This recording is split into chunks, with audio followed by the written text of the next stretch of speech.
লক্ষ্মীপুরে ইমামের কক্ষ থেকে মোটরসাইকেল চুরি, সিসি ক্যামেরায় ধরার রহস্যময় চোর।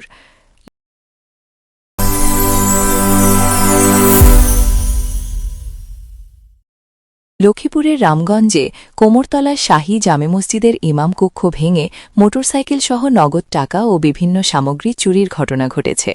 মঙ্গলবার রাত আনুমানিক 2:30 অজ্ঞাতনামা চোরেরা তালা ভেঙে কক্ষে ঢুকে এই চুরি করে বলে জানা গেছে। পেশ ইমাম ও খতিব মোহাম্মদ ওমর ফারুক 6 বছর ধরে মসজিদটিতে দায়িত্ব পালন করছেন। তিনি জানান, প্রতিদিনের মতো এশার নামাজ শেষে মোটরসাইকেলটি কক্ষে রেখে শ্বশুরবাড়িতে যান। রাতের আধারে চোরেরা কক্ষের তালা ভেঙে তার মোটরসাইকেলটি নিয়ে যায়।